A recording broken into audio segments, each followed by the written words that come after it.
Welcome to the Frenzy, everybody.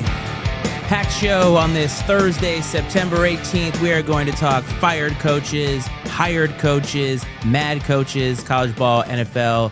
We're going to get to it. It's a packed show tonight. Welcome to the show, everybody. Iceman, Matt Freites, Coach Brad Powell. What's up, bud?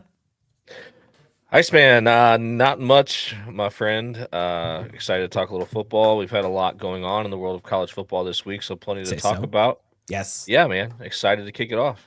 We are going to start off with our homer teams. We've never done this before. I don't think we've ever done this before. And I should say, this is a first for the show. Our teams are collectively 0-5 to start the season. That has never happened on this show before. Yeah, no, it hasn't. And plenty to talk about, though, with both of our teams for sure. And it's a crappy place to be as a fan, but content-wise, there's a lot of meat on the bone. I would say decidedly Notre Dame is in a much better position than Virginia Tech. I think that Notre Dame has played two really good football teams, lost to two really good football teams. Yes, they have items that they need to clean up within this season, but I think as a program, they're just fine. They have their guy. Marcus Freeman's the right guy. I think he's a very good coach. And this year they have two losses, but they're probably the two best losses in the country. But I want to start in Blacksburg.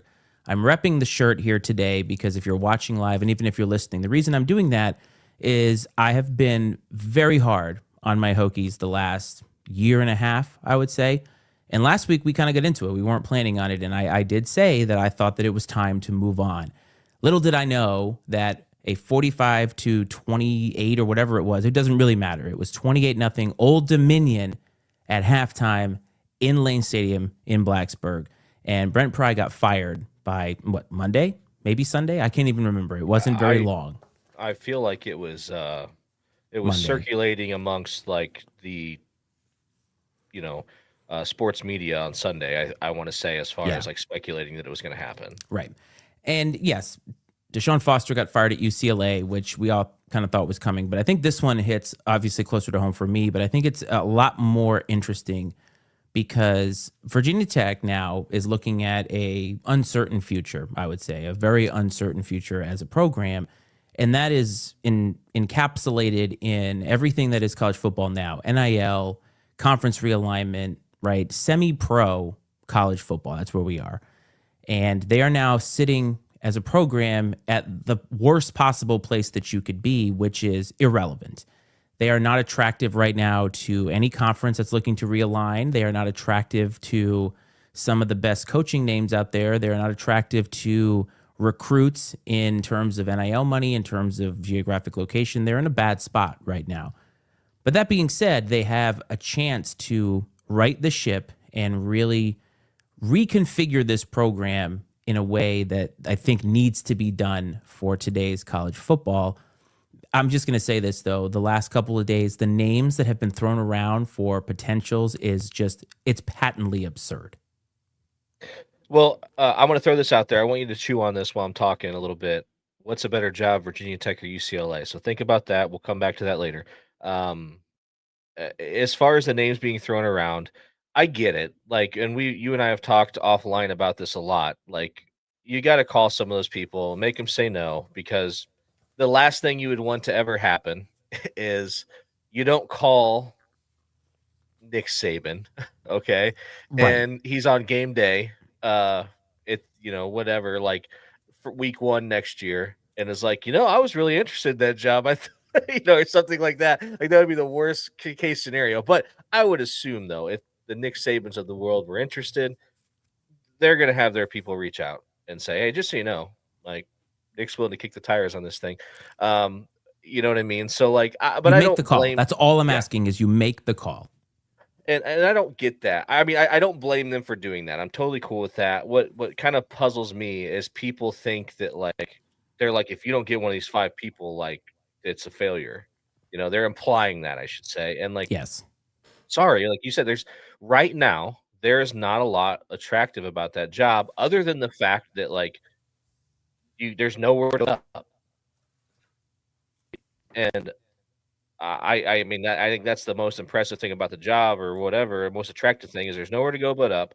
it's a place that has had success. I have no idea about what the resources are like in Blacksburg, but you dig into that, and maybe it's more appealing once you kind of find out all the um, pertinent information than it is from the outside looking in for someone like me. But I don't know. I know you kind of like scoffed a bit at the idea of a highly successful group of five coach, but I think that would be, that's you want someone to come in that has some head coaching experience at this point, I think, Yes. because now I don't know if of course his name escapes me. The who preceded Brent Pry, did he have head coaching experience? Justin Fuente, he was at Memphis. Okay. Oh, yes, correct. Yes, he was. And Brent Pry was the D coordinator at Penn State, Yes, correct? under James Franklin. Yep. Is that what it was? Okay. Now, did he have prior head coaching? I looked up his resume the other day, so I should know, but I don't know off the top of my head. No. No prior No. head coaching experience, so you know of? No. So, and Mm-mm. I mean, and that some of that's overrated, but it does matter. And like, not to, I don't want to jump to Marcus Freeman Notre Dame yet, but like Marcus Freeman is still, I mean, you're always learning, but like he still has a lot to learn about being a head coach, because he had no head coaching experience, and he's doing it somewhere where he is like in the biggest spotlight you could ever have probably, um, and so I think that's relevant, and that's what would make me think that someone with some head coaching experience would be the way to go. I didn't necessarily scoff at them ending up at an accomplished group of five coach. What I didn't want them to do was automatically go that route because they've done it with Justin Fuente. They really didn't kick the tires on a whole lot. Frank Beamer signed off on this hire and they went straight to Justin Fuente. And honestly, Justin Fuente, his tenure just got worse as it went along, but it started out very well. They won 10 games a couple of times, played in an ACC championship game. It was just he as a coach was very similar to like a Jim Harbaugh, where after a while kind of starts to grate on you. And then if you're not winning, it grates on you even more. All I wanted them to do was think big and at least, like you said, kick the tires, make some phone calls because you can't get what you don't ask for. I'm not saying that they should have gotten one of those guys, but there are guys right now who are sitting out there on humongous buyouts who really have nothing to lose. And so if you're not at least giving them a call, then you're doing the program a disservice, in my opinion. Now, I understand that realistically, they are going to end up with one of these guys. I don't know if a Signetti's even in the cards, right? Because you're already in the Big Ten. But there are a ton of extremely qualified coaches that have the chops to do this job. What I think is going to be critical for Virginia Tech going forward is that they start to think of this as a business. Like it's no longer your dad's college football. And that's what I said in a reel that I cut where Brent Pry is the perfect guy to come into a parent's home and say, I'm going to take care of your kid. I'm going to turn him into a man. And that would be amazing if this were what college football was today. And it's just not. It's not college football the way that we knew it, grew up on it. It's a different beast entirely. And you see a lot of these programs hiring GMs. Even in basketball, they're doing that. And it's where we are. You have to almost reconfigure the program to think of it in this fashion. And they've got to get to that point. I think they really have to start thinking about it that way. Now, you asked me, UCLA or Virginia Tech, what's a more attractive job? The only thing that UCLA has going for it is the fact that it's in the Big Ten. But I'll be honest with you, that's it. Because they don't really have history. They don't right now have really any standing in their own geographic area when USC is right across the street, who has a ton of accolades to go along with this, and I don't think UCLA is an attractive job right now because I think that I don't know. That's the way I see it. And Virginia Tech being in the ACC has a much better chance, to our commenter's point about building the program the way you want. The ACC is a little bit more wide open. I think there is more opportunity for growth there. That's assuming it stays the way that it is. But that's the way I think of it, and that's not my homer answer. I think Virginia Tech has slightly more going for it in terms of upward momentum. I agree with you. I think you alluded to some of the things that I believe, and that is that I don't know if UCLA being in the Big Ten is a benefit other than the monetary benefits of being in the Big Ten. They are the Right. second. They are the Educational second. too. Yeah, they are the second college football program in their town that is not a college town. Yes. You know what I mean? LA is a very pro sports town. And the fact that, yeah, that the Rose Bowl is a historic stadium, but like the fact that they play at the Rose Bowl is a disservice to them because, from what I understand, it's a decent distance from their campus and I mean, It's we've so big seen, too. Like you're never going to sell it out. no, you're never going to sell it out. I mean, they have to tarp over a bunch of the seats. Can you hear my kids' Yeah, it's monster right. truck in the background? Excellent. Yeah, it's Excellent. I wonderful. love it. This is why we're doing this at our home, I folks. know This is what we're it doing it is. live. Yes, we're doing it live. So the Where the hell's Rick when you need him? I don't know exactly. But I think that's the only benefit of UCLA being in the Big Ten is the money that comes along with it. It's much easier as it currently is structured to compete for a championship in the ACC, and that's your path to the playoff, than it Yes. is in the Big Ten. And that's Yes. one thing when you mentioned Kurt Signetti, that's another piece that would be attractive about the Virginia Tech job is Yes. the path to a championship is much easier, I think, in the ACC than it is currently in the Big Ten. I mean, And, you and not Indiana only got you have to lucky last year with their schedule. yeah, Remember? you have to overcome like Oregon, Michigan, Yeah. Ohio State. I mean, Washington's been solid. I mean, there is a lot of hurdles to overcome in the Big Ten before you're even in the conversation. Not to mention the emerging programs like Illinois that are currently in the Big Ten. I mean, If in Wisconsin Minnesota, ever gets it back, yeah, under Fleck, like you could argue that, but he's a weird guy, but like you could make the argument that they are slowly improving, and the longer he's there, they're going to continue to get better. My goodness, I'm this this is guy. I'm gonna tie him up somewhere. this is great. Yes, Jonah is here in the comment section, and our usual super fan is sleeping on the job somewhere in the Powell household. Seriously, Yes. Anyway, I think you're right in that there is a level of attractiveness. Now, again, there has to be some changes as a program. And look, I'm choosing to be positive, and I'm choosing to believe that they understand where they are. Now, I do think that the fan base has been a little crazy, but you can't take what you see on Twitter and necessarily lump that into the entire fan base. I think there's always going to be hope when you're a fan. You want to believe that your squad, your program is in a better place than it actually is. But there is one there's one potential name that's out there that I just want to shoot down right now, and that is Michael Vick. I don't. I was wondering if he was gonna pop up as a candidate. He's popped up a lot, and the reason that I don't like that, first of all, I think if you're going to hire somebody like let's say a GM role, somebody who's going to be attractive or get the kids to want to go to Blacksburg, well, that's your guy, right? That's the guy who was the guy in program history. Send him down there, all that good stuff. He has been a head coach for 3 games, and they've lost 2 of those. He does not have the head coaching experience, and I don't care if you put very seasoned coordinators around him. They just don't have it. And I feel like that would be sending the program even further backwards.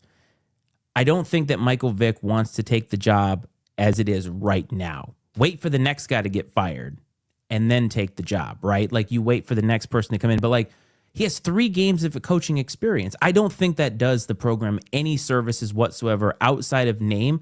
But even if you get the guys in there because Michael Vick attracts them there and you don't have a coach with any experience, then where are you?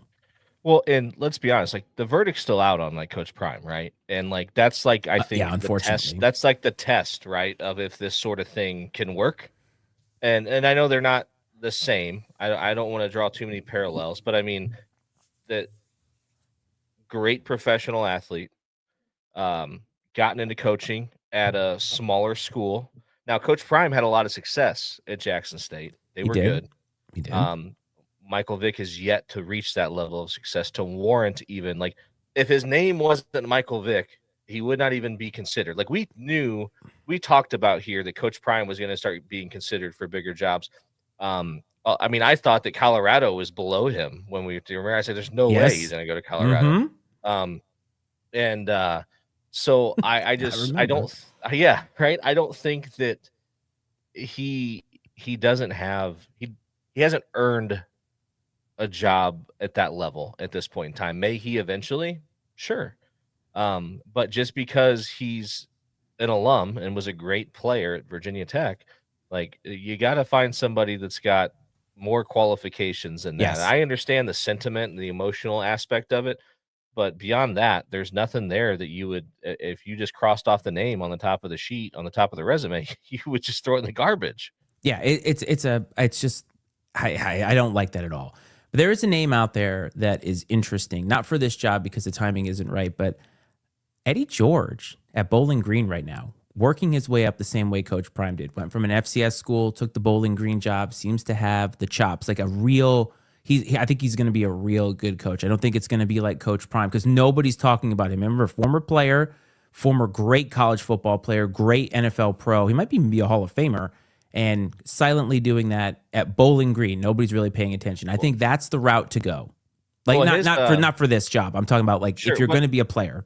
but he went what? Because he got the Bowling Green job from what it was Tennessee State, right? Is Yes, that what it yes, was? So correct. Tennessee State came in and played Notre Dame a couple of years ago, and Yep. like they played hard, Yeah. man.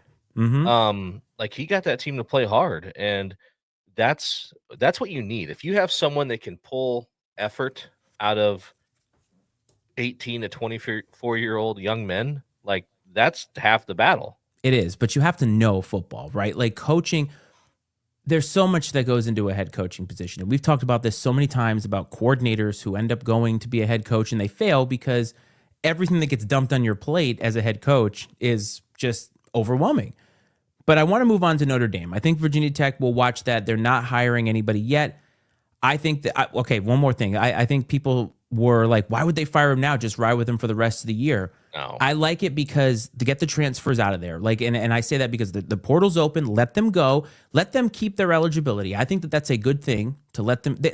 The school's almost doing them a favor, right? Like, hey, we care about the kids that are on the squad. Go and keep your eligibility and go. Because if you wait till the end of the season when you know you're going to fire them, now you're behind the eight ball. At least now you clear out the people. You know what you have left. You can assess the program, start recruiting from the end of the season and kind of go from there. My assumption is they're going to be doing a lot of transfer portal stuff because they're not going to be able to really get a full offseason of recruiting. But hey, that's okay, right? That's the only thing I'll say about that is that I feel like they made the right choice doing it now because what's the point? You know you're going to do it. Yeah, and in the event that there's anyone on staff that they would be remotely interested in, like you have the opportunity to give that person Right. a Give little them the bit of a chance. trial run here and Yes. see how it goes, which could be good or bad. I mean, because let's say that they have success, but like you're giving them the opportunity because you feel like it's the right thing to do, but you don't Right. think you don't love them, and then they have some success. You're going to put yourself in maybe a tight Yes. spot when it comes decision time, but I think it's the right thing to do by the players, like you said. Yes. That's good. Give those kids a chance to like preserve their eligibility, move on and play elsewhere if that's what they choose to do. So Notre Dame, I want to put this out there, Brad, because I'm your friend. We are like family now. I stayed up and watched that entire game. I did that for you. I stayed up until almost midnight to watch that entire game, and I found myself cursing the defense again because I was so mad that they could not get a stop when they needed a stop. I mean, the offense, I thought, I mean, yes, Carr made a couple of mistakes, right? He's still kind of learning out there. The interception that he threw, I texted you immediately and I was like, that was horrible. But I mean, it is what it is, right? You make mistakes. The defense can't stop anybody.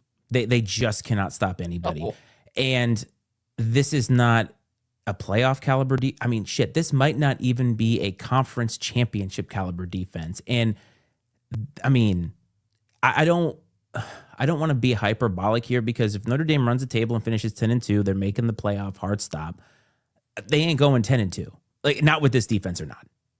no, and that's the frustrating part about the defense is they return. I know I don't want to do the guys they lost were crucial pieces.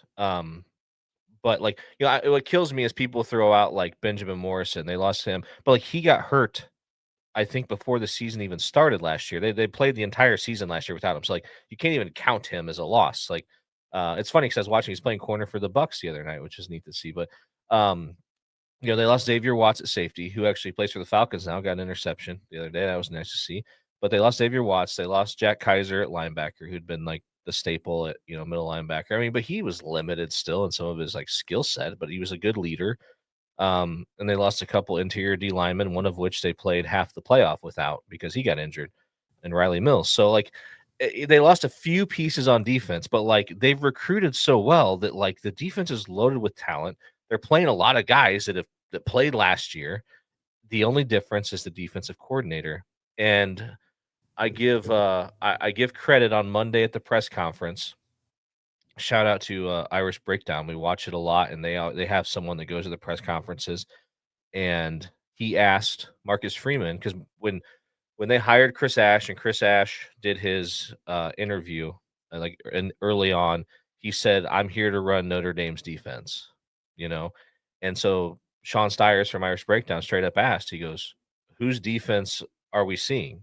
Because this doesn't look like Notre Dame's defense." He's like, and Freeman kind of, you could tell he was trying to be, dance around it. He was a little uncomfortable.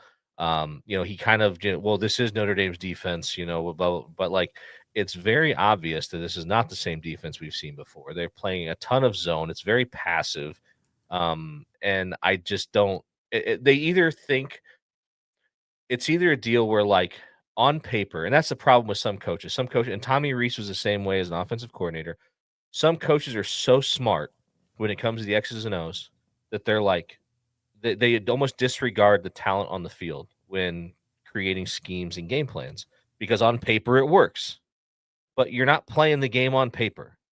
You're playing it with, young men who are making split-second decisions with all the pressure in the world on them. You have to put them in a position to play confidently and play fast. And if there's any doubt in what they're supposed to do, that's not going to happen. And I just don't. There's no aggressiveness to this defense. They're not. They're soft. They're soft. They play. It seems like there is confusion. I don't. It's like either Chris Ash is so confident in the scheme on paper that he's just adamant to call zone defenses, or they don't believe in their talent to play man, which I can't imagine is the case. Now, I'll give them a little bit of credit. The kid, I unfortunately can't recall his name. The kid that played slot receiver for Miami is a true freshman. I don't know. Notre Dame would have got eaten alive if they tried to cover that kid in man coverage. But you can do different things. You can double team people. You can bracket coverage. There's a lot of options at a defensive coordinator's disposal to combat matchup disadvantages and still play man defense, man coverage. And part of the problem is not getting enough pressure and so on and so forth. So extremely frustrating. I never want to advocate for anyone to lose their job. We've talked about that a lot here, but and I get that after 2 games, you got a new D coordinator after 2 games. People wanted Al Golden, but the thing is, Al Golden, his first game as defensive coordinator, he gave up 20 points to Ohio State at Ohio State. That's a, much different story. You scored 40 points at home and lost to a good football team. Mm-hmm. Yes, I agree. They have the 2 best losses in the country. There's no denying that. By a total combined 4 points. And they were in position to win both those games. That's the thing. It's the end. That's where I got frustrated is your defense. I don't even give a shit about the missed holding call. There was a blatant missed holding call on that 4th down. Doesn't matter. It doesn't matter game wasn't decided on that moment. No, those things ebb and flow in a game, and there's probably missed calls all over the place. But what I was frustrated is in both the Miami game, and I think we've learned Miami is a good team, not a great team. I would say they at least right now. See. At least right now, they look very good, and Notre Dame came all the way back in that game when Miami was beating them up, right? They're beating them up on the line of scrimmage on both sides of the ball. And Notre Dame still came back in that game. And the defense went out there and basically decided that they weren't going to make a stop and just lose the game. And that's what it felt like. Same damn thing in the Texas A&M game. It's man, this team is playing so hard, and this offense is doing everything they can to overcome your shortcomings.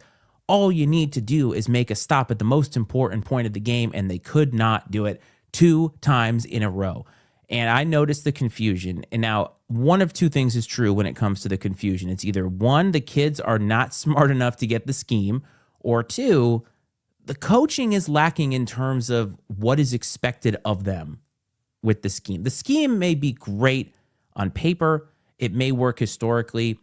How you coach that, how you teach that is extremely important. And the best coordinators know how to do that.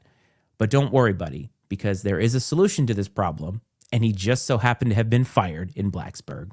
How about Brent Pry as the defensive coordinator for your Notre Dame Fighting Irish? I mean, you never know what could happen, but like That would be it's insanely funny. but that's and the weird part is that He'd so kill it too. Marcus Freeman has a very strong relationship with Jim Tressel. He played for him in Ohio State, and so and that's where he has some Ohio State connections. And from what my understanding is that he talked to Urban Meyer, and Urban Meyer is who recommended Chris Ash. And How would you Chris take Ash that? got fired from Rutgers as the head coach. It was a co-defensive coordinator at Ohio State for a defense that wasn't that good.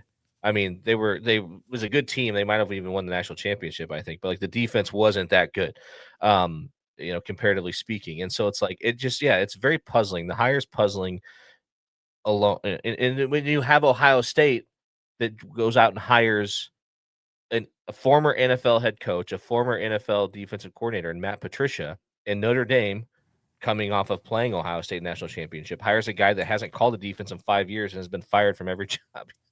It's so. But Matt Patricia, puzzling to perfect me. example of a guy who can't be a head coach, great coordinator. Yes. Great defensive And- coordinator. And honestly, at the college level, that was the best thing Ryan Day has done. Yeah. And so another thing I want to say, shame on NBC, man. Like, so Tyler Buckner, former Notre Dame quarterback that transferred to Mhm. Alabama, came back, and now he's just been like a role. He's the holder on PAT. He dropped the snap to give Notre Dame a 7-point lead, and they just kept showing him and kept showing him and kept talking about it. And I'm like, yes, big moment, big mistake in a big moment, yes, but like that did not decide that game. You gave up 41 points at home when you scored 40. That did not decide that game. I don't care if it would have went to overtime. I have no confidence that Notre Dame's defense would have stopped them in overtime. Like, No. and so it's like you should be showing Chris Ash's ugly mug on the TV over and over and over again, There and were talking 40 about all his points mistakes. scored in that game that were not, you know what I mean? Like they scored Yeah, 40 like, points. How I many? just, So what? The 41st was going to be the one.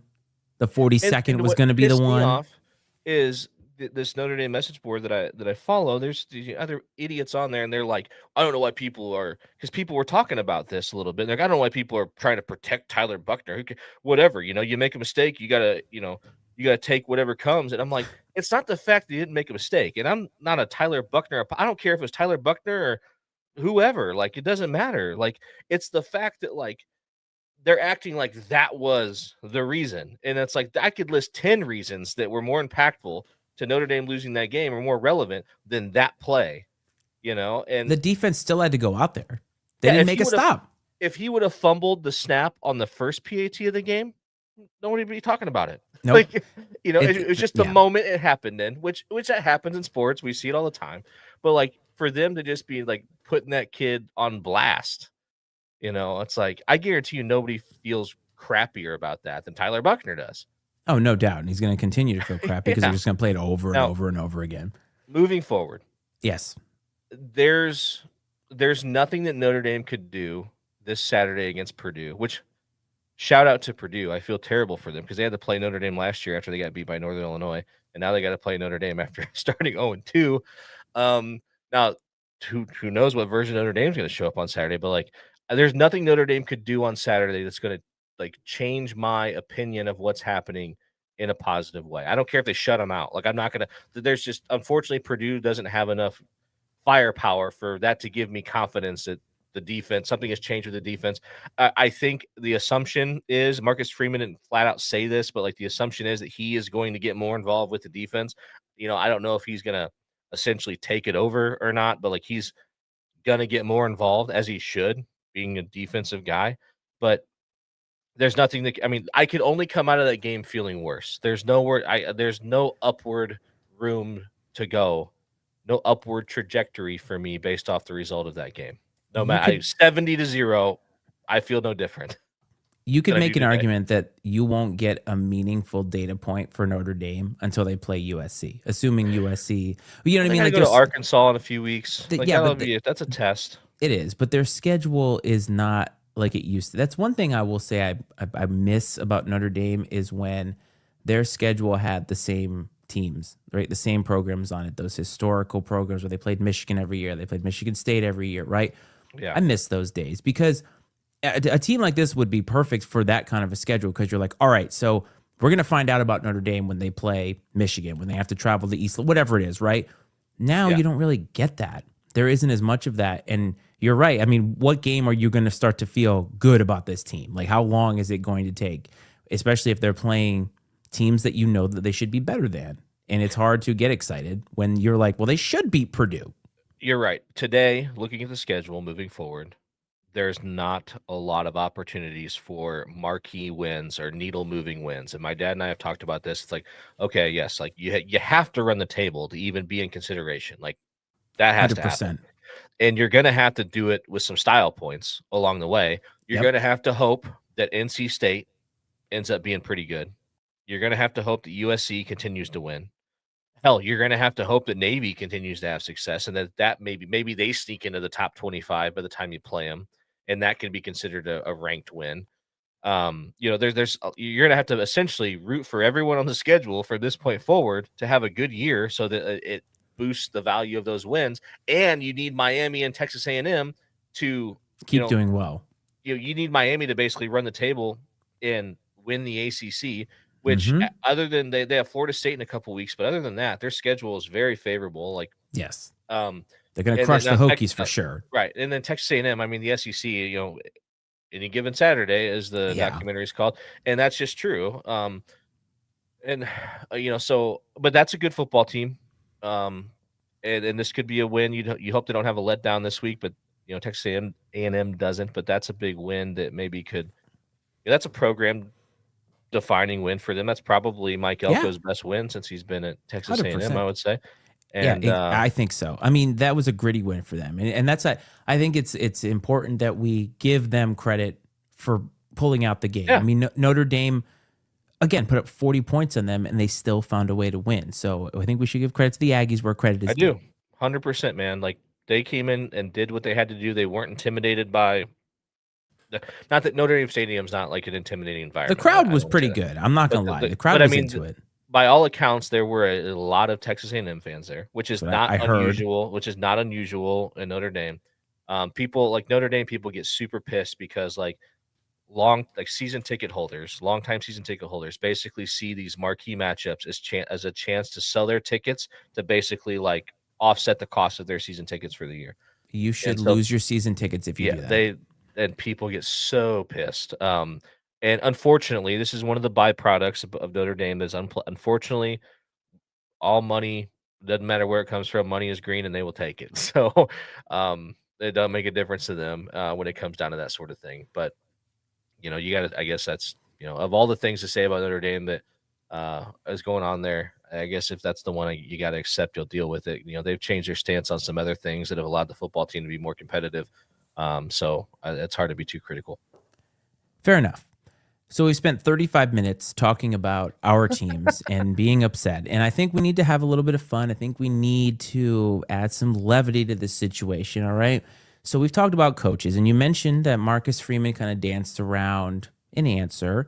One thing I have not known Marcus Freeman to do is have one of those trademark rants where he kind of loses it at a press conference. One thing I think you could say about Marcus Freeman is that his temperament, I think he has a really great temperament to be a head coach because he seems very even keel, understands himself, very in tune with himself. However, two coaches this past weekend, or at least relatively this weekend, one of them is Brian Kelly, who won 20-10 against Florida, and Billy Napier, who probably still his seat is pretty hot. The other one is Dabo Swinney, who lost to Georgia Tech, which was a game that I called on TikTok. Just want to point that out. And both of them are people that I think, would you consider them polarizing? Is that a fair characterization of both of their personalities as head coaches? There's no better word. Right. And we have talked about Dabo before. Do you remember the episode where you were in Florida at Disney and I did the monologue episode myself and we played? Dabo was on the radio, had a time there. So we're going to start with Brian Kelly coming off of a win at home at night, and a reporter had some questions for him. Brian in the back, I know you love these immediate post-game sessions, but what are you seeing with your offense? Stop. Really? Is that the first question? We won the game 20-10. Try another question. We played the game to win the game. All right. How about third down then? What is going on with third down? It's one game. Last game, we were great on third down. You're looking at this from the wrong perspective. LSU won the football game. Won the game. I don't know what you want from me. What do you want? You want us to win 70-0 against Florida to keep you happy? No, I think people want to know why you can't run the ball, quite honestly. We can run the ball. Did you see the last play of the game? That's all you need. You just need one. There's a ridiculous questions. And I'm getting tired of it. Okay, so my favorite part of this is I don't know what you want from me. I mean, go ahead. Dude, I think Brian Kelly in general is kind of an asshole. I'm with him 100% on this. I have zero problem with what he said because he's right. Sports media, they are entitled and they are spoiled at places like that.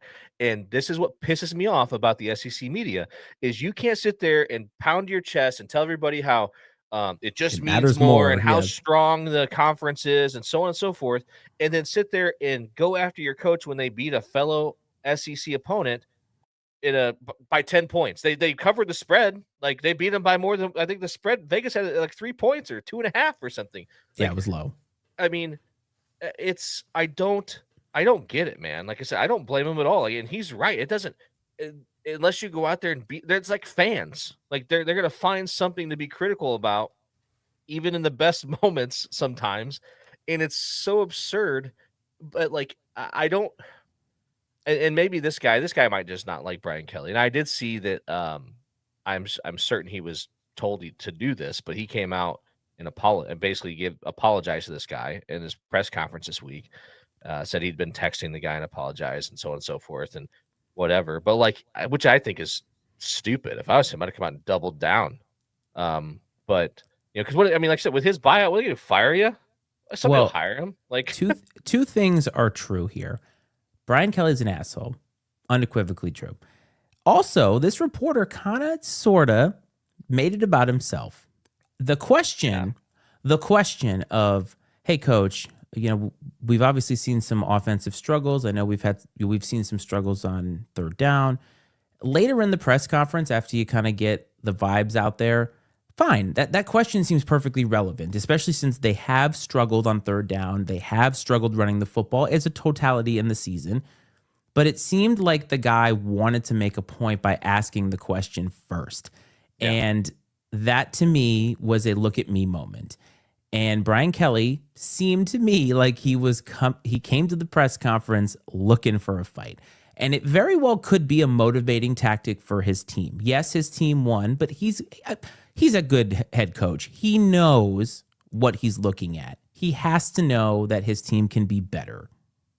Yeah, I heard Joel Klatt, a soundbite from him talking about Love him, by the way. And I do too. And he said that because you have to understand the difference between professionals and college is a lot of times in these press conferences, college coaches are talking to their team through the media, or protecting, defending their players. You want to go after these guys in the pros or whatever, a little different world. But what also blows me away is what's been the problem with LSU since Brian Kelly got there.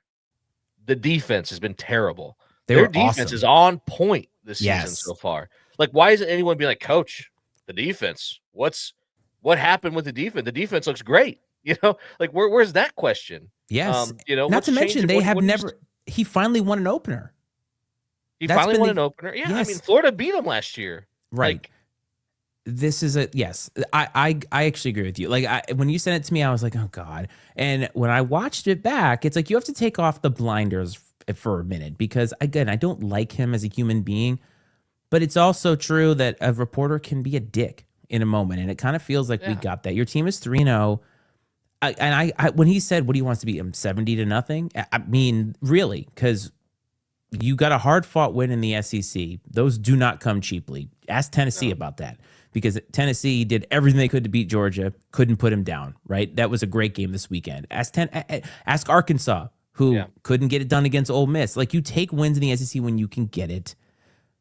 And the media sometimes is entitled because, they don't play football. Their job is to ask questions and sometimes agitate. You never, as far as I'm concerned, like, I agree. The SEC is legit. It's deep. It's competitive. Like, you should never apologize for how you win a game in the SEC. You should never have to.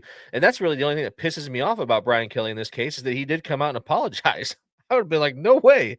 There's no way I'm apologizing to that clown. Maybe it's personal growth on his point. Maybe we should give him some credit that maybe he's like, all right. And again, if he's talking to his team, well, sure. Okay, look. So Brian Kelly, we agree with. Now, the next one is even more interesting because the Clemson Tigers came in with a ton of expectations. Would you agree with me that Clemson, in terms of the national spotlight, has really underperformed ever since Trevor Lawrence left? Would you kind of agree with me that that's somewhat the case? Yes. Okay. So Dabo has probably had a lot of expectations heaped on him because he set the bar very high. So they lose to Georgia Tech. They lose on an insane ending. Right? That was a great kick. It was just, the whole atmosphere was great. His approach to these questions is a little bit different than Brian Kelly. Hey, listen, I mean, if Clemson's tired of winning, they can send me on my way, but I'm going to go somewhere else and coach. I ain't going to the beach. Hell, I'm 55. I got a long way to go. Y'all going to have to deal with me for a while. I got a long way to go. I'm just getting going. I'm just now good enough to be a head coach. I'm just now figuring it out. So we'll be around a while. I kind of like that too. Yeah, I mean, again, I agree. Dabo's kind of a goober, all right? He's a little cringy. He is. And, so I'm with you there. I think it's absurd that, like, you talk about people making things like, about me, like, it's absurd that he, like, hops off the bus when they drive the bus around the stadium there. He's out there, the first one there, he sprints down the hill. I mean, like, you talk about, like, look at me moments. That's Dabo, but, like, he's not wrong.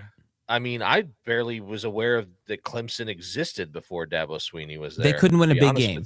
That's what their MO was. They could not win a big game.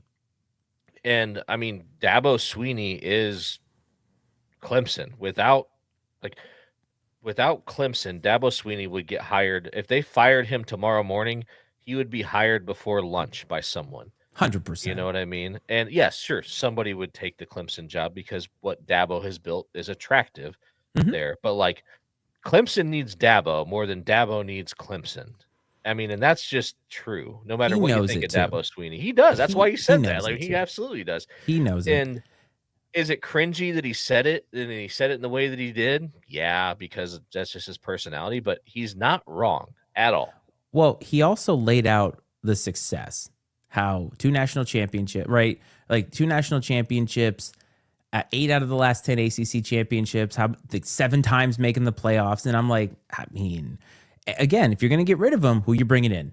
Seriously. Now, the conspiracy is that he's angling for the Alabama job. And I'm like, okay, like I'm kind of here for conspiracies of this nature. I don't think that's the case. We did talk about that last year, remember? We were like, can you imagine? Would he take it? And I'm like, I would think 100% he would take it. But I don't know if the boosters in Alabama could handle him. No, and that's the difference is that, like, he built Clemson into what they are. Like, Alabama is what it is. Like, and you're expected to go in there and maintain the status quo and win championships. Where, like, he couldn't say what he said in that press conference at Alabama if he was catching heat. No, you know what I mean? That's the difference. And, like, that's one of the only things that would keep him in a Clemson is that, like, he can push back all day long on these questions and be that way because he can back it up with the success that he's had. Yes. Remember with the radio guy, he said he's like, you're spoiled. Like, you are entitled and spoiled because of the success that he has brought. And again, he's a goober for sure. It's a great word for him. But I just want to, I want to put this comment up here because I didn't want to laugh off mute, but the Virginia Tech job is not a good job for Dabo Swinney unless he's going on a Clemson revenge tour and he wants to build the Hokies up only to beat Clemson. He would be insane to take that job because he's going to get offered other high profile jobs. It's not a bad comment. I just was laughing because I'm like, yeah, no, it's not happening. I mean, could you imagine? I mean, him running out of the tunnel to Enter Sandman. I mean, so, okay. The other funny name that's been thrown out there is John Gruden. And I will say this, it's not going to happen, but I also think it'd be entertaining as shit. Oh, it'd be super entertaining. I really do hope that he lands a college job like here in the next cycle or maybe in the next couple of years. I think that he would. I mean, it'd be cinema seeing John Gruden on one of these campuses. Yeah, he'd be all about it. I mean, I will say this: I think he's got a good personality for that. But let's move on. So one thing is we talked about Clemson and the other South Carolina team, which, by the way, Shane Beamer his name, of course, has been mentioned for the Virginia Tech job. And I think it was somebody who watches Braves talk. I think it was Aaron who said that he should have the right to first refusal. And I'm like, that's fair. And he should refuse it because his buyout's probably large and he's getting paid like double what Brent Pry was making. But South Carolina, I just want to say again, pat myself on the back. Another prediction that I made, which came true. Vanderbilt kicked the shit out of South Carolina this weekend. Now, I will say, too, Lenora Sellers was out for the second half. But I'm going to say something right now. This is a legitimate Vanderbilt team.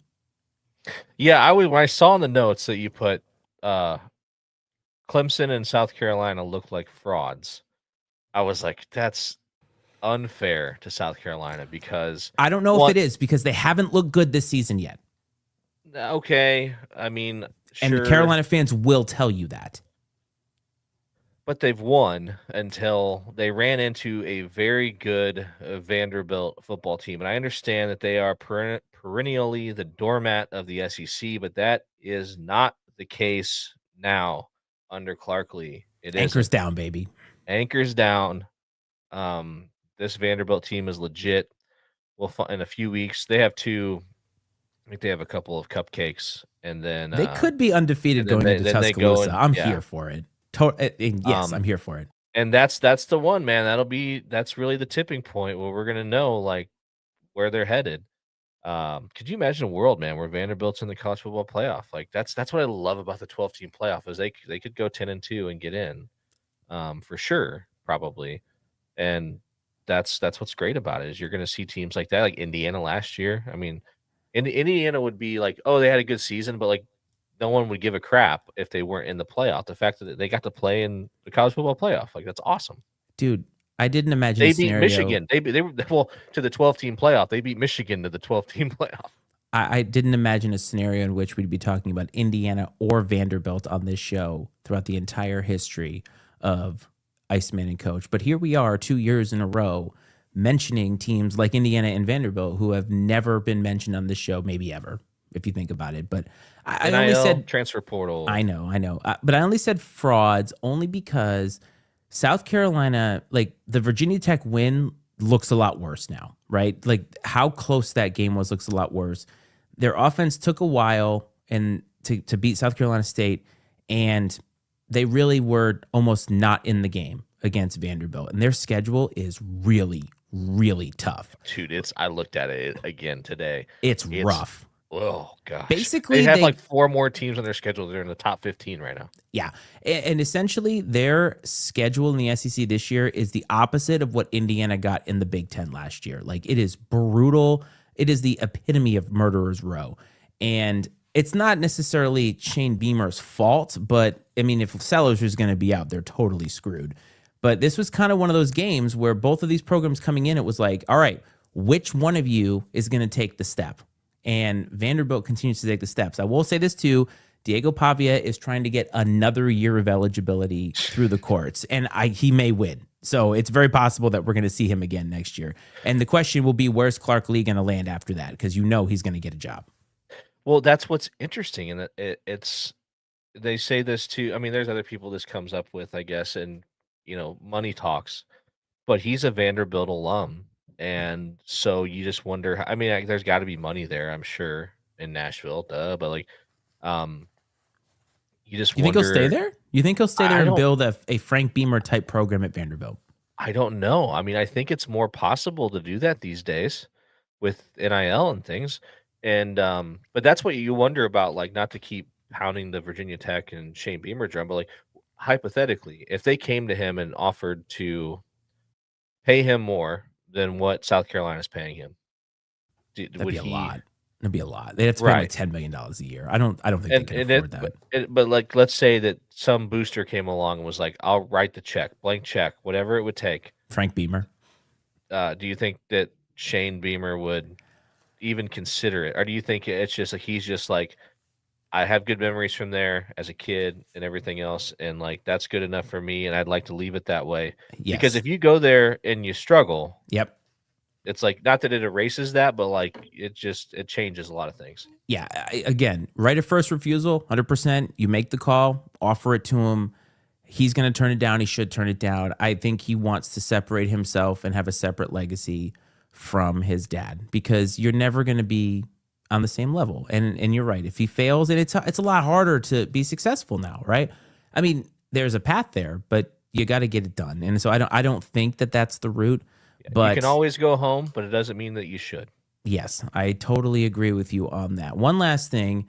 So Alabama finally kind of looks like Alabama this weekend. Now they played Wisconsin, who kind of down. Luke Fickell, another guy who we're probably going to be seeing floating around the unemployment line because never could get that job. It's amazing, dude. How many of these guys? There's going to be a lot of coaches on the market this year, for real. So I'm very curious to see how all of that goes down. But let's talk about games we got coming up. Would you believe that in week 4, we are going to get a Big 12 title game where Texas Tech, who bought a lot of guys in the transfer portal, is going to, they're facing Utah, who came from unranked to now where they are. Now, Cam Rising years, remember we always thought that's a tough place to play. Let me tell you what, this is going to be an interesting game. And either one of these teams is probably not going to make the playoff because some other random ass team is going to win the Big 12. Yeah, that's the thing about the Big 12, man, is it's so average. Like just through the middle of the conference. But yeah, I think that Budge is going to that game too this week from what I saw. So that's exciting. I saw that he flew to Baton Rouge. I just He did? I want to know like what kind of hookup he's got for his little like jet setting across the country to watch college football. That's awesome. I mean, I love him. He just hit 20,000 subscribers on YouTube, so he's about 19,000 ahead of us in the polls here. So if there is somebody who could take away ratings from the NFL, it's that guy. Absolutely. No, that'll be an interesting game. It's going to be the marquee game of the Big 12 this season, I think, for sure. And but like, it's so crazy, man. And I keep thinking about how like last year, like I feel like nobody was like talking about BYU for a while, and all of a sudden, like you open your like, oh crap, like yeah, they're or like Arizona State, like nobody was talking about Arizona State, but in this 12-team playoff era with the auto bids for conference champs, it's like these teams all of a sudden, like you get to November and you're like, holy smokes, like BYU or even Colorado was like flirting with the possibility of at least getting to the Big 12 championship game before they choked. Yeah, there was a path for sure. And so it's like, while this game seems like so relevant, like you said, like somebody could just come out of the woodwork, man, like down the stretch and find their way to a Big 12 championship and into the playoff. Yeah. But nonetheless, doesn't mean that it doesn't diminish the fact that this is going to be a great game this weekend. I think it will be a great game. Another game that's kind of under the radar, Auburn at Oklahoma. We haven't talked about Auburn in a while because, quite frankly, the program has been middling, not very good, but they snuck into the top 25. And Brent Venables, this is the game now, right? Like this is the win that you need to get to keep your season rolling, because they still have to play Texas, and they have some other. I can't think of all the schools that they have on there, but like this is an interesting percolating under the surface matchup of a classic SEC team versus a new age SEC team. And we'll find out if Auburn is actually as good as they have been, and if Oklahoma, whether that win at Michigan actually means anything. Yeah, for sure. They looked really good in that game. They've looked pretty good so far this season. I think they have. The defense has looked great. It has looked great, which it should. Yeah, I mean that's what Brent Venables, that's what got him that job.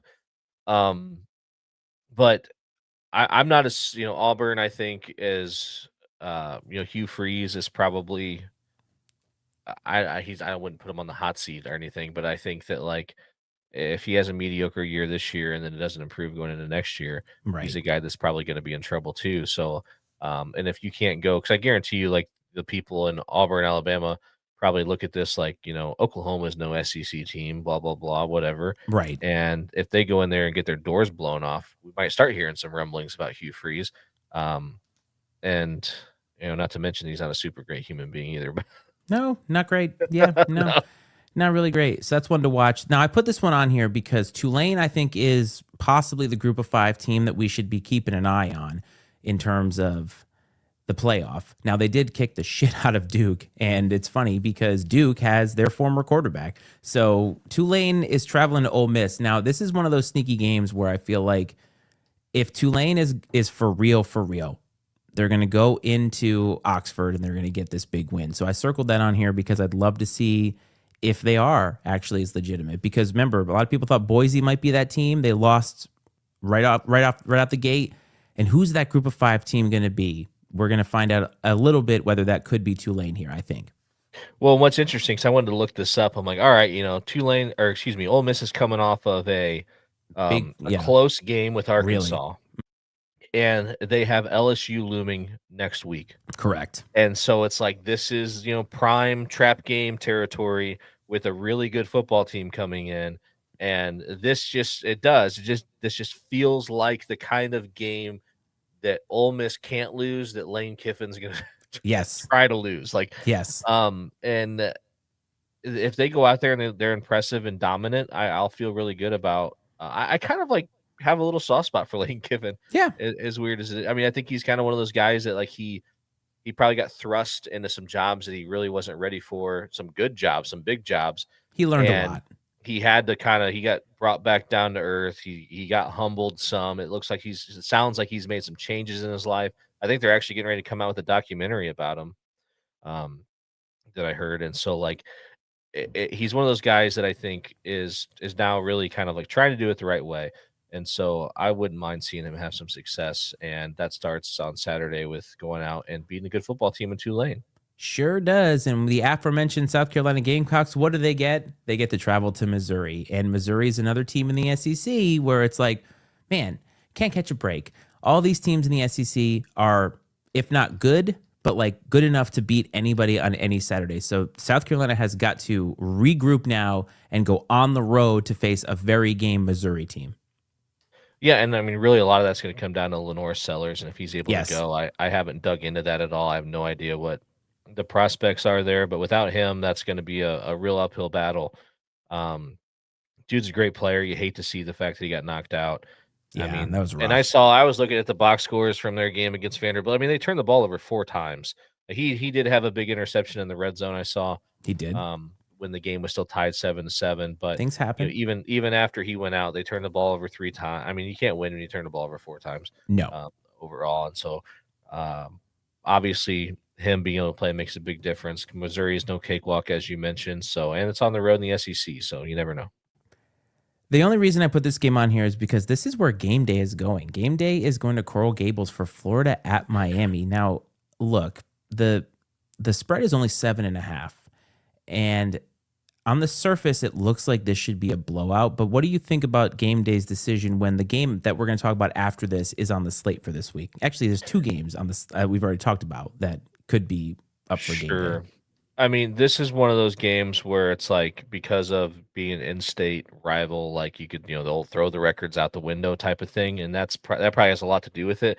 I also looked at Miami's schedule and I'm like, okay, let's assume that Miami is what they appear to be. And they're a team that can run the table.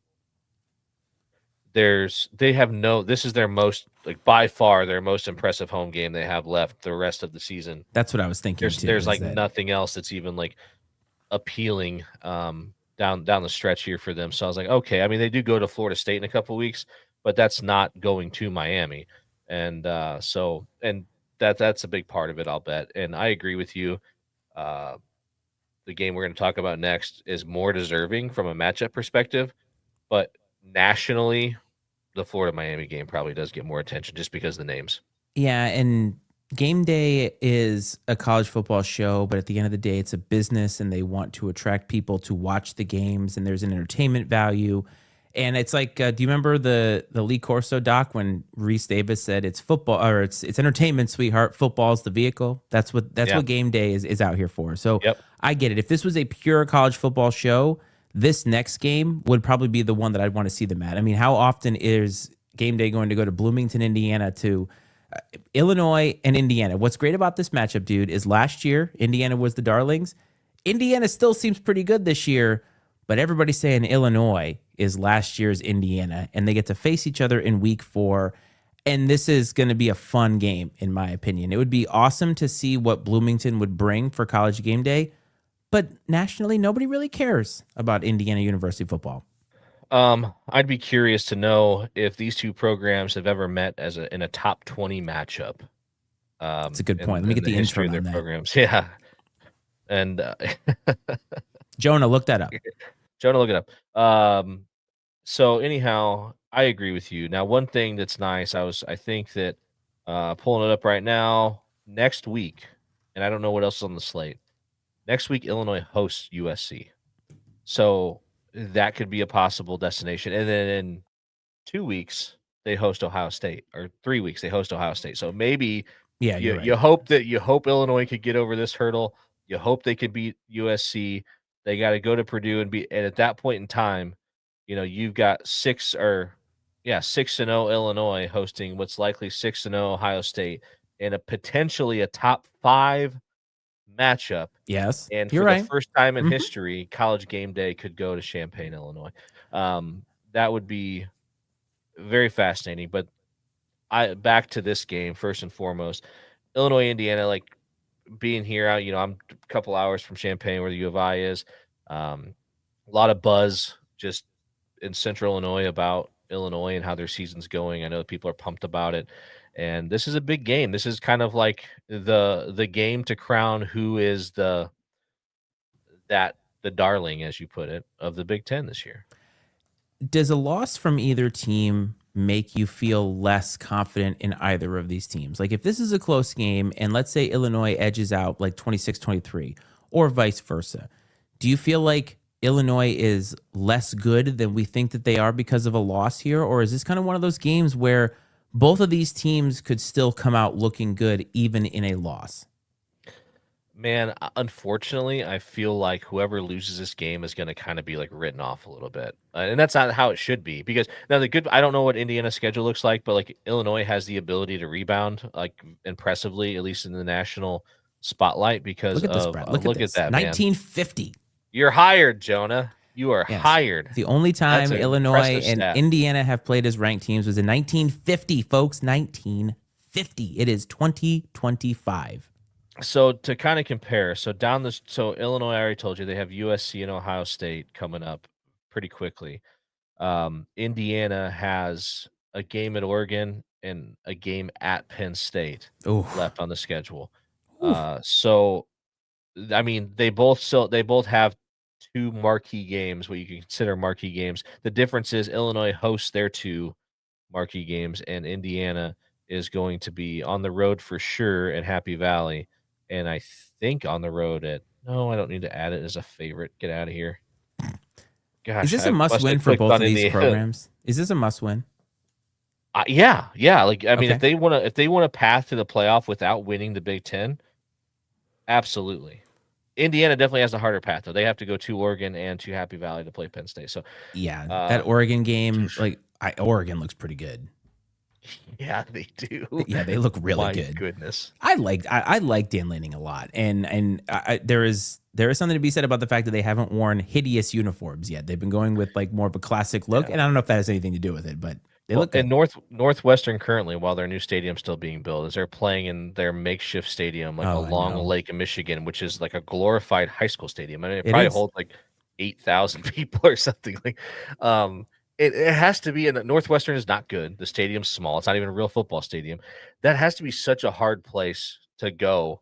It almost feels like it'd be a home field advantage because of how boring it is. Yeah. Like it doesn't feel there's no like aura to the environment at all whatsoever. Like it's probably hard to be focused. Can you imagine like you're used to playing like in Autzen Stadium and all these big games, and here you are on the shores of Lake Michigan in what used to be a soccer field with temporary bleachers put around it, playing the terrible Northwestern Wildcats at noon. Let me ask you, do you consider Autzen Stadium to be a premier college football stadium experience? I think so. From like a crowd, like you know how we revere certain stadiums across the nation for the crowd and things of this nature. And is Outson Stadium one of those where it is a great crowd, it is a great atmosphere, and it is a really, really tough place to play? You don't hear it often when you talk about toughest places to play in the country. I think it is. I mean, obviously, the quality of the team has a lot to do with that, but I think so. There's a lot of factors that they have in their favor. I mean, the fact that most teams in the Big Ten, well, every team in the Big Ten has to travel at least two time zones to get there. Some of them travel three. That's a factor. And then, the weather in the Pacific Northwest, a factor, which granted the Big Ten teams play in all kinds of weather, so maybe not as big of a factor as I'm giving it credit for. But they always have good crowds. It seems like it's always loud. And like I said, again, it comes down to the fact that the team's really damn good. That is a good point. Like, the team has to be good in order for the stadium to actually matter.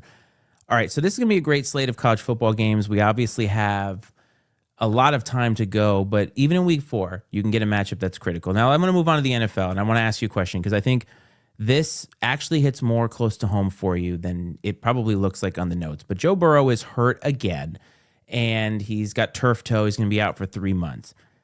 And Joe Burrow and Andrew Luck, to me, have a very, very familiar career path, only in the sense that I saw the stats the other day. Joe Burrow and Andrew Luck, through this point in their careers, had been sacked, pressured, hit, almost identical in numbers.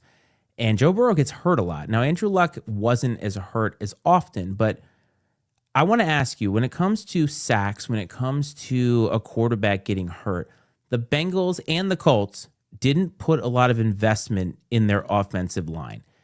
And it seems to me that lack of investment is causing Joe Burrow to get hurt and hit at a higher clip than he might. But I've also heard that the opinion that sacks are a quarterback stat. I want to hear your thoughts on this. Oh man, I think sacks should be. I hate fantasy football leagues that dock the quarterback for sacks because, I mean, sure you could throw the ball away, whatever, scramble, but like there's a lot of times that sacks happen because the offensive line gets beat or they don't pick up a blitz or whatever.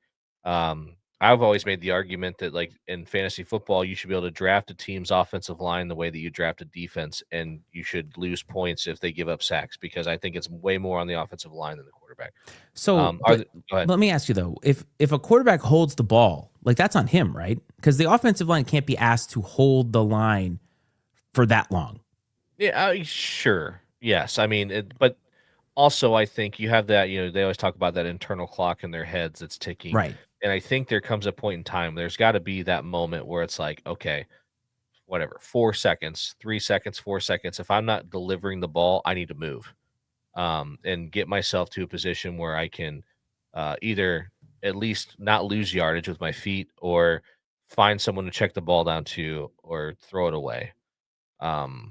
But I feel like, are there sacks on the quarterback that are the responsibility or fault of the quarterback? Yes. I think they're more so on the offensive lines than the quarterback, in my opinion.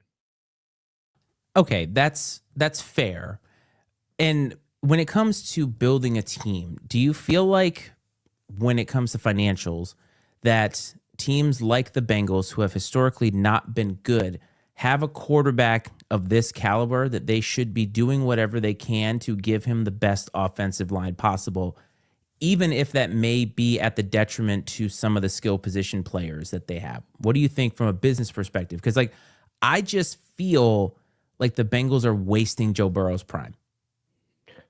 We've talked about this before. I think from a business perspective, I think there are owners that are simply concerned about making money.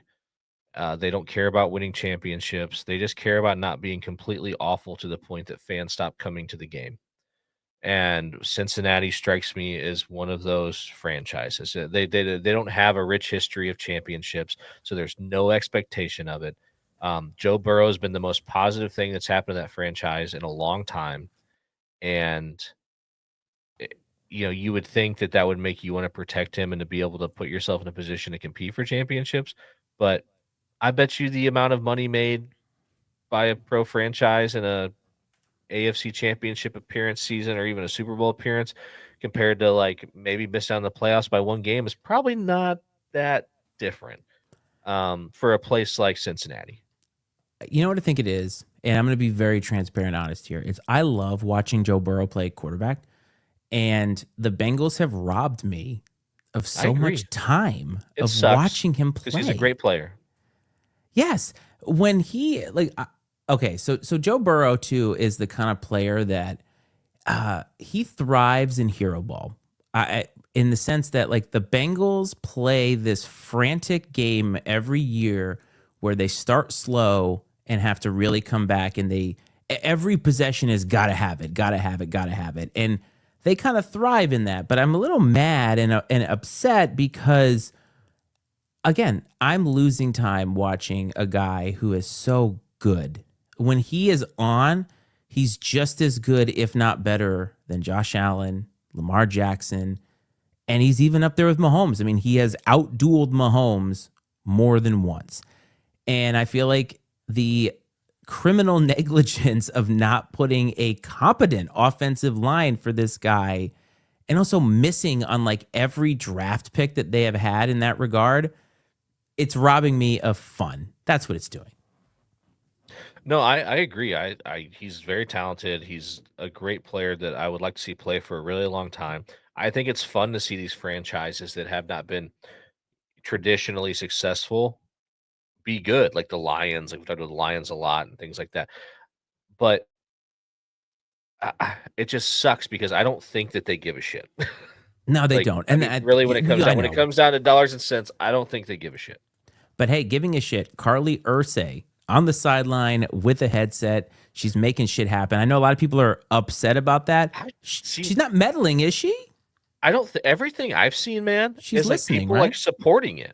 Yeah. People are like this. She's someone that she is getting to know the product that she is responsible for providing. Like Yeah. they're like she's not interjecting herself in the game plan or play calling or whatever. But like when Chris Ballard and them come to her at the trade deadline and they're talking about things, she'll at least have some context, because she's put herself in a position to be knowledgeable about what's happening on the field. Well, yeah, she's been Can't handed blame her this team now. Yeah, you can't.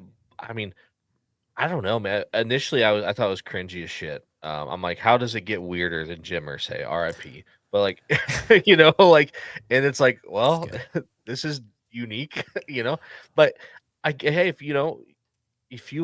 I owned the freaking Colts, man, I'd probably be doing the same thing. To be honest with you, You want to talk about meddling and cringe? Tom Brady on the headset for the Raiders when That's he's weird. also. It is weird, right? Like, I think Tom's bored. Perfectly honest with you, Tom's bored. He doesn't know what to do with himself when he goes to a football stadium and not throw a football. He has no clue what to do with himself.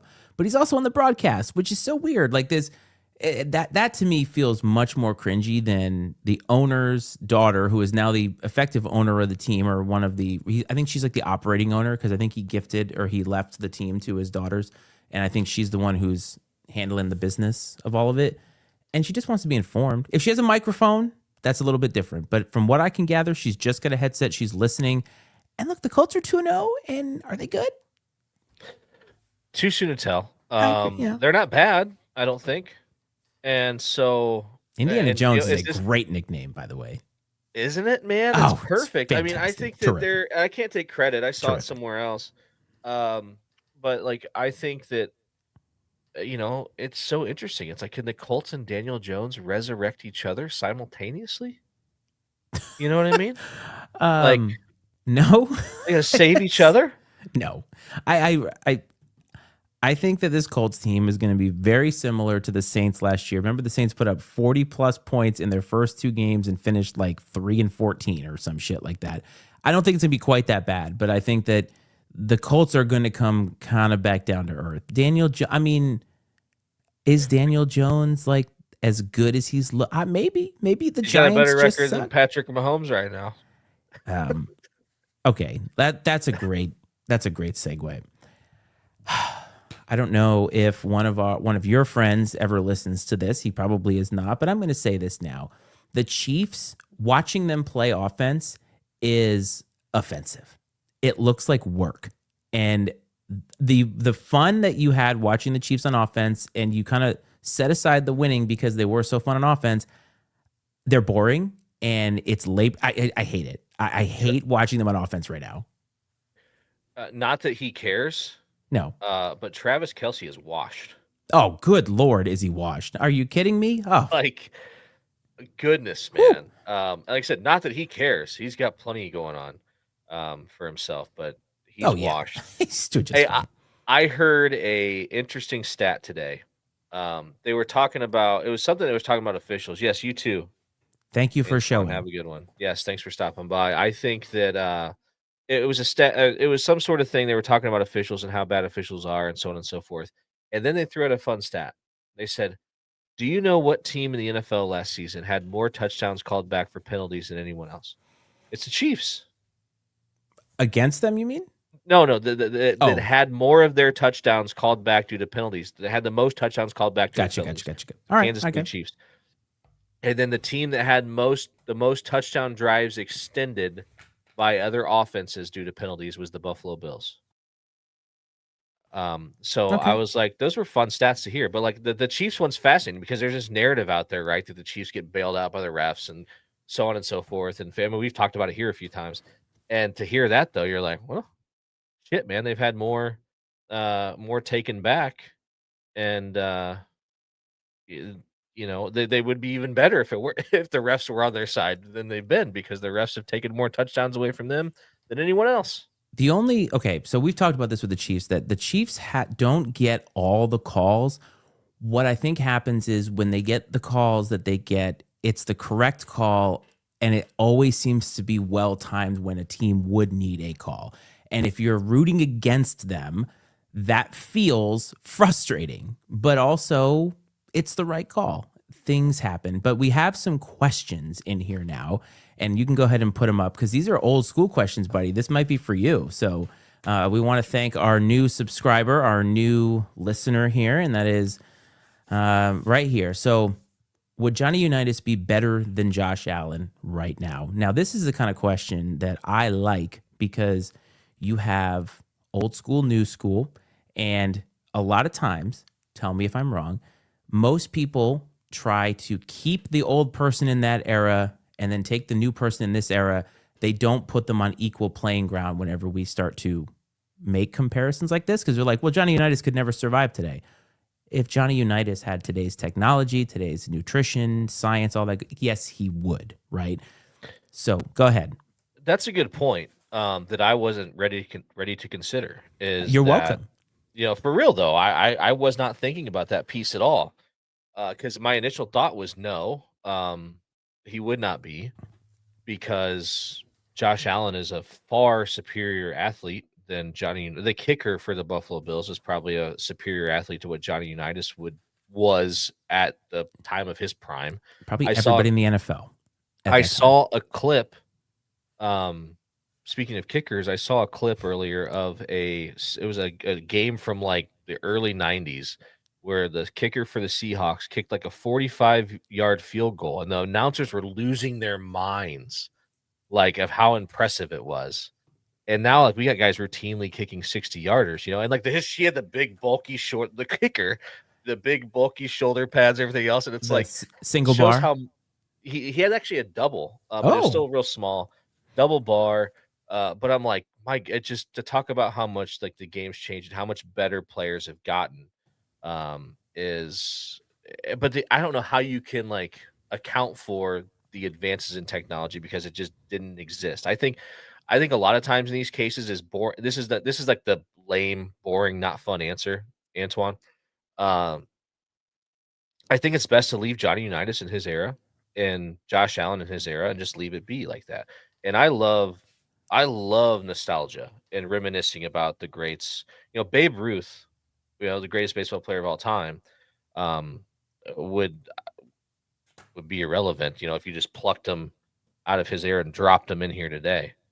And so just because of, you know, guys, you know, the fastest pitchers then were maybe throwing 80 miles an hour or something like that, right? It's just the competition's different, the technology's different. And I mean, of course, that's what happens, right, as time moves on. And so I just like to prefer to remember my Johnny Unitases as great in the era that they played in. And because when you start trying to compare them to today's guys, I feel like it diminishes them a little bit, which isn't fair because it's just you're not comparing apples to apples, I guess. I think that's fair. I think that, and no, we're not getting into that debate Oh, that's in the channel. Jonah, We're not getting into that way. always. Okay. Here's what I think, or this is what I do is I think, okay, if you took everything that was Johnny Unitas as a football player out of the body that he had in the 50s, right? And you dropped him into a body of one of today's players, would that version be good? And the answer to that is yes, right? What made Johnny Unitas a great quarterback back then would still exist in a body that had today's technology and all of that kind of stuff. And I think what, again, tends to happen is like when, like your JJ Reddicks, for instance, say, well, Bob Cousy played a lot of plumbers. Not necessarily an untrue statement, but that doesn't negate how good he was. If you took what Bob Cousy was as a basketball player and put it into an NBA player today, he would rake. You and I both agree that Warren Moon would throw for like 8,000 yards in today's NFL, right? Yeah, you're only as good as like your competition. Yes. Right? I mean, that you're going to be compared against your competition at the time. Yes, Bob Cousy was playing against plumbers because that was the best competition they had to offer at the time, right? And everyone's gotten better and improved, and they're playing against better competition with more advanced technology and sports science and everything else.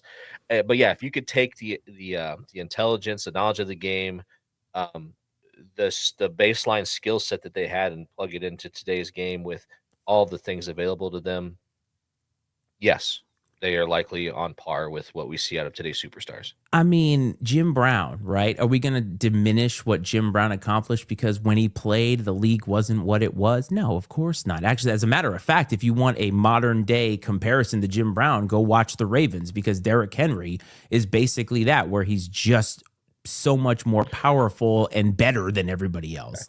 One of the only positions in sports that I think has regressed in terms of like ability is baseball pitchers. Because Really? I say it for this reason. I know they throw harder, right? But like no one will ever break Cy Young's record. They just threw every day, right? I mean, they threw complete games. Like the days, if you asked a pitcher today to throw a complete game, I mean, even would probably be like crazy.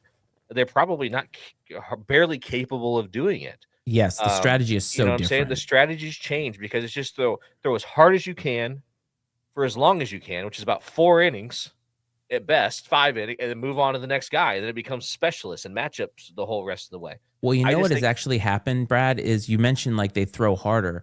That throwing motion for a pitcher is not a natural motion for the human arm, the human shoulder configuration. And so throwing harder has now developed to the point where they can't throw as much. So you get a much more specialized pitcher for a much shorter amount of time, where Nolan Ryan went out there and just threw gas. He threw like, 9 billion innings or some shit like that. You know what I mean? And so you're right in the fact that it's regressed in the sense that you don't feel like you get as much that you used to get. Like the idea of an ace is gone. Yeah, gone. Today's pitchers couldn't do what the pitchers in the from 90s and prior could do. I just don't think they could. If it was asked of them, they could, because they haven't been trained to do it either. But like, you got to think of these guys, especially in the early 1900s, that they did what they did without sports science at all. Yes, and these guys have and it's like, these guys have smoking in the dugout. I mean, and all the things available to today's players, and they can't do it.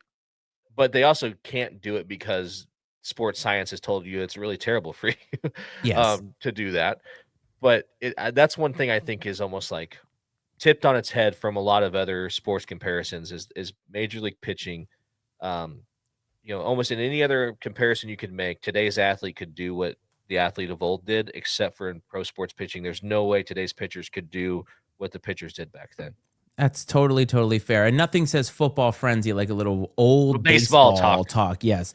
Which, kind of gets us a little warmed up for post football. And we probably need to sprinkle in some other sports now and again, because we are getting to the point where the NBA, the NHL, and the baseball playoffs are going to be on while all this football is happening.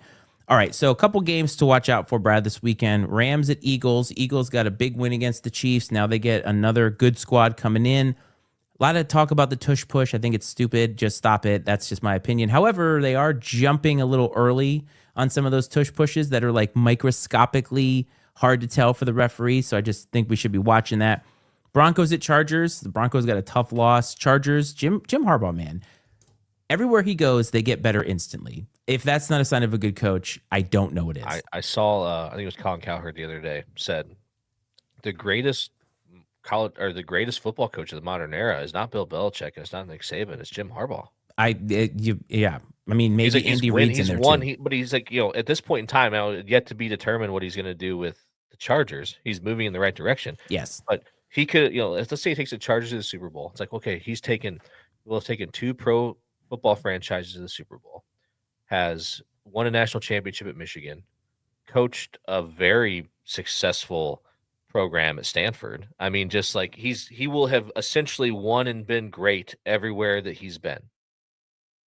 And like you said, Andy Reid's done the same thing, just in a smaller sample size and exclusively in pro football. I guess to be determined on Bill Belichick. Who knows how the North Carolina experiment will go. What Jim Harbaugh has not had is Tom Brady or Patrick Mahomes type. Like, I think Justin Herbert is good, but I don't think that he is that. Like, it's a lot easier. Best quarterback he's had. I agree. I mean, he took Colin Kaepernick and Alex Smith outside of Andrew Luck. Okay, it's Stanford. I mean, okay, college Andrew Luck was terrific, by the way. Beat the absolute living shit out of Tyrod Taylor in Virginia Tech in that Orange Bowl, and deservedly so. Okay, so here's another question. So Cowboys, Bears. Cowboys, I think we know, are somewhere in between maybe good, possibly mid. I want to ask you this. How long do the Bears stick with Caleb Williams if he keeps looking bad? I don't know. I think is it a possibility he gets benched? Yeah. Okay. I think so. I think for a couple of reasons.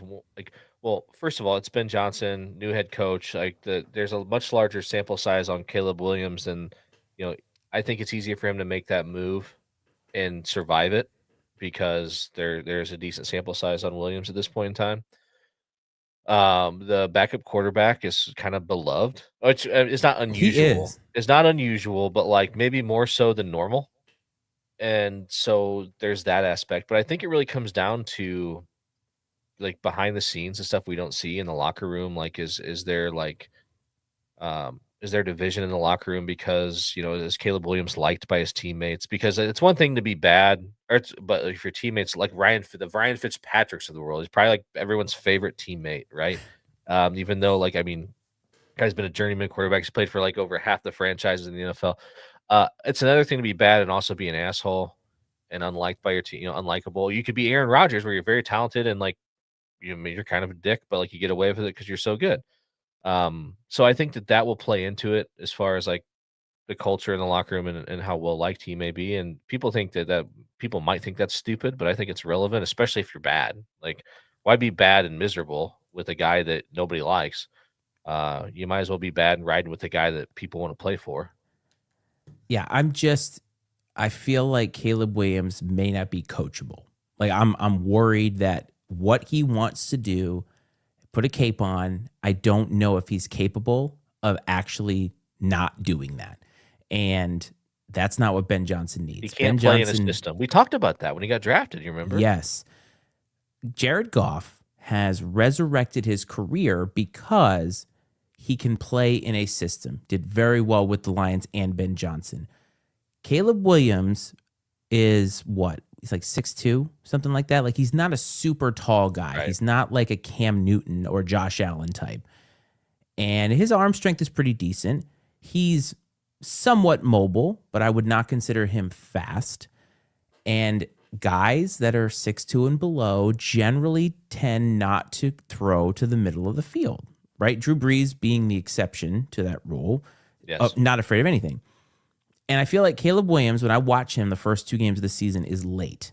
He's playing late as a quarterback, which is a terrible thing that you want to do. And Joe Burrow does that too, but Joe Burrow also makes up for it with arm. There's so many things that Joe Burrow does.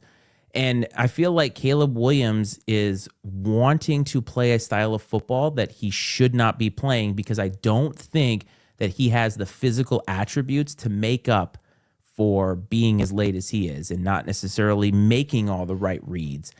And I think Ben Johnson's going to know that very quickly. And I think Ben needs a guy who can do what Jared Goff did. Go in there, run my system, and call it a day. Yes, okay, Caleb Williams is 6'1". Not impressively tall for a quarterback these days. But again, he's not short. Like, I'm How tall is 5'11". Baker? Not Jonah, oh, how tall is Baker Mayfield? what Look you it up. need to no. Don't look up how tall Baker is. Look at the circumference of his balls, because that's what you need to know about Baker. Absolutely, man. You're 100% right.